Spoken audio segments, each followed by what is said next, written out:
Halo teman-teman, hari ini kita akan membahas tentang Nike Pegasus 39 setelah 100 km.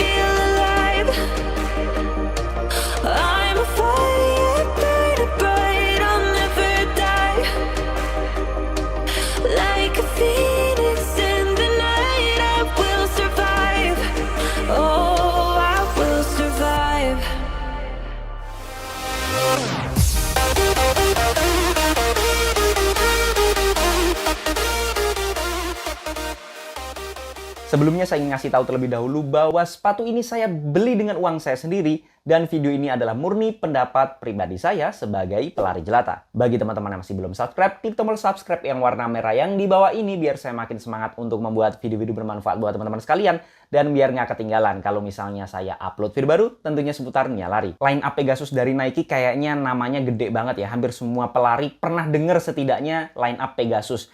Bahkan saya sendiri dulu pertama kali beli sepatu lari yang running performance yang benar-benar untuk lari itu line up Pegasus, tapi bukan line up Pegasus yang seperti ini ya, tapi Pegasus Turbo 2. Jadi seri daily trainernya tapi yang untuk fast daily trainernya yaitu Pegasus Turbo 2 waktu itu saya belinya. Jadi saya punya histori tersendiri dengan line up Pegasus. Dan untuk line up Pegasus yang saya pegang ini adalah seri yang ke-39, jadi sudah 39 tahun loh line up Pegasus ini. Dan ini tahun 2022.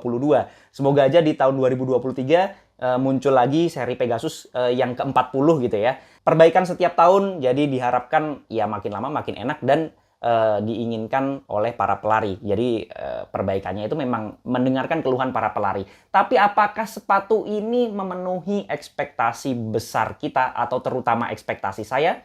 Nggak usah lama-lama, langsung kita bahas mulai dari beratnya terlebih dahulu. Setelah saya timbang manual di ukuran saya 42, ada di angka 250 gram, lebih sedikit.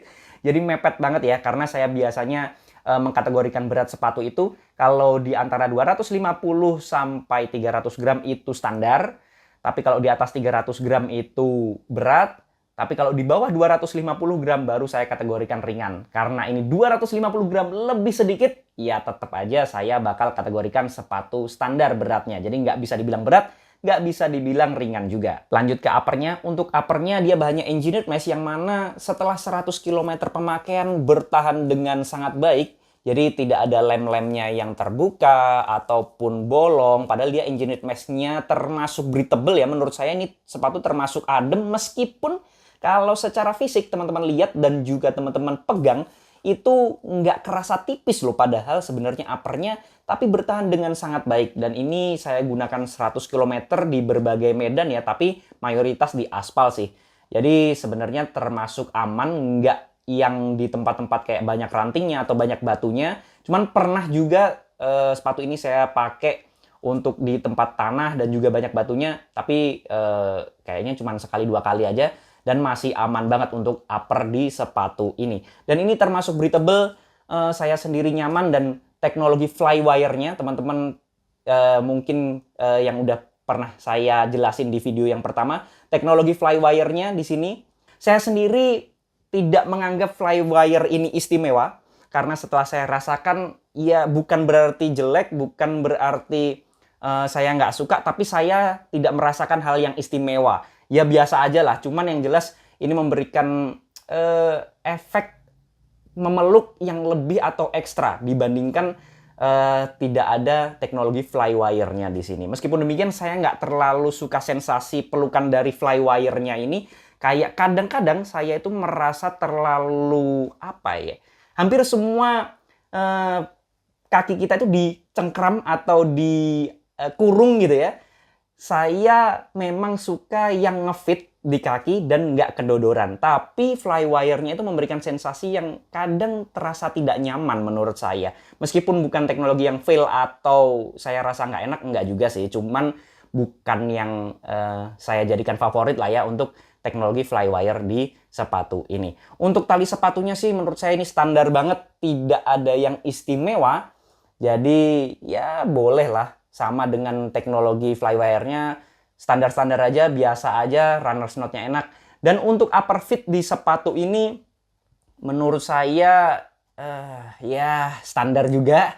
Jadi tidak ada yang istimewa menurut saya karena ini sensasinya Nike banget ya. Nike banget itu maksudnya lebih ke narrow, jadi perasaan sempitnya itu terasa, tapi bukan yang parah juga sebenarnya, cuman tidak banyak ruang yang dikasih untuk jari-jari kita bergerak, kemudian kaki kita itu ya bener-bener full fit dengan upper sepatunya. Jadi kaki kita itu dipres dengan apa ya, semaksimal mungkin oleh upper sepatu ini. Keuntungannya adalah pada saat teman-teman bergerak gesit ataupun belok itu keuntungannya di sana. Nggak akan banyak tenaga yang terbuang dikarenakan ada space di upper sepatu ini. Karena kalau misalnya ada space atau sepatunya itu banyak goyangan di bagian upper, tentu saja tenaganya dipakai untuk belok atau gerakan gesit itu akan banyak terbuang. Dan di sepatu ini dijaga dengan baik.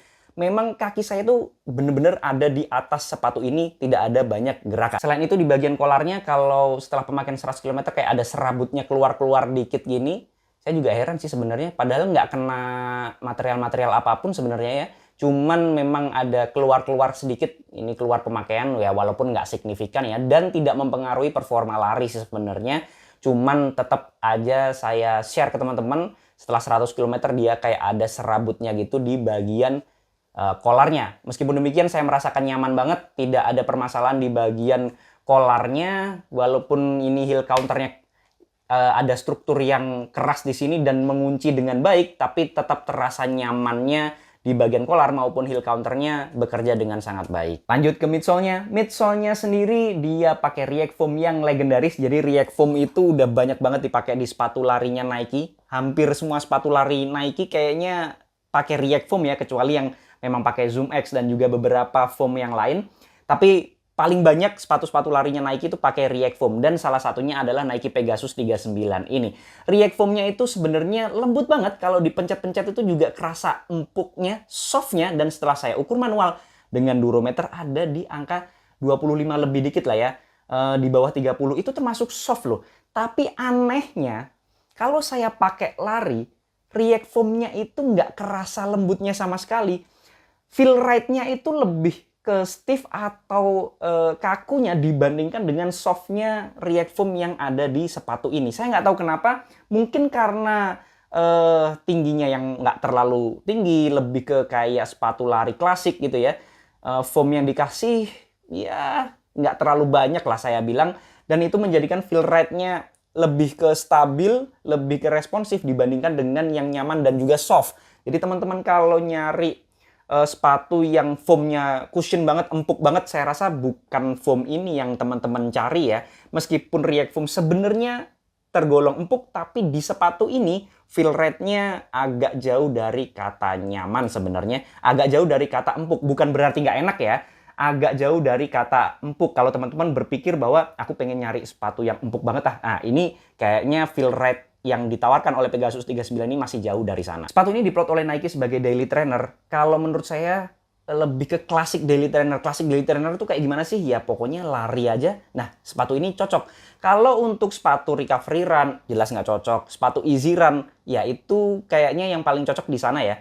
Sepatu temporan masih boleh lah, tapi karena beratnya masih 250 ke atas, banyak pilihan yang lebih baik yang di bawah 250 gram untuk kategori temporan. Meskipun bisa ya, untuk dipakai kenceng enak, untuk dipakai gerakan gesit enak. Jangan lupa bahwa di dalamnya itu ada air pocket-nya. Air pocket-nya itu kayak gelembung udara yang ditaruh di dalam sepatu ini, di dalam midsole-nya.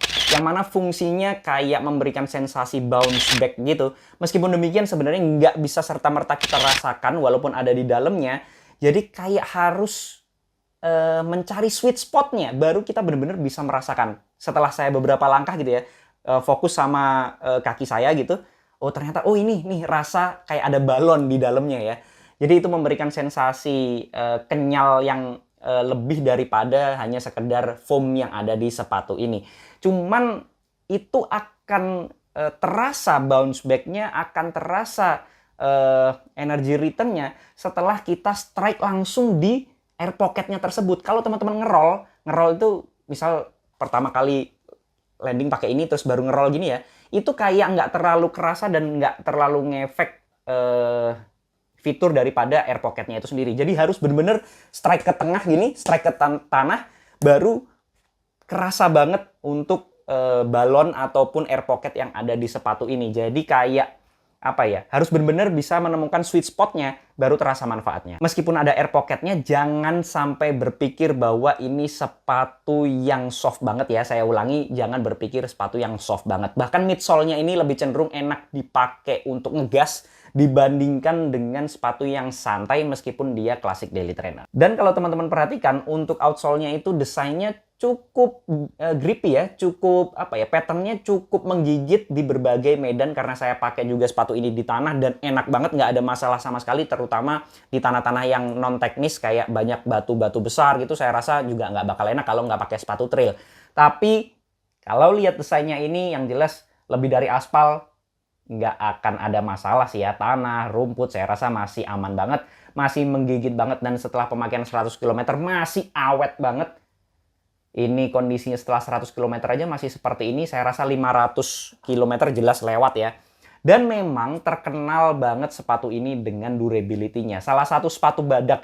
Kalau teman-teman cari sepatu awet, sepatu yang umurnya panjang banget dan kayaknya bisa dipakai ngapain aja selain lari, pakai jalan, pakai nongkrong, ya Nike Pegasus 39 ini mungkin menjadi opsi utama sih menurut saya, karena memang terkenal badaknya dan awetnya. Jadi sepatu ini untuk siapa dong? Kalau menurut saya, teman-teman yang nyari daily trainer atau pelari pemula yang baru mulai lari, nyari sepatu lari, mungkin ini bisa direkomendasikan. Tapi bukan yang nyari empuk, yang nyari super cushion gitu ya. Sepatu ini bukan jawabannya. Kalau dipakai untuk lari sehari-hari, larinya nggak aneh-aneh, nggak bakal lari interval dan sebagainya. Tapi sebenarnya interval masih bisa, cuman kurang ringan aja ya.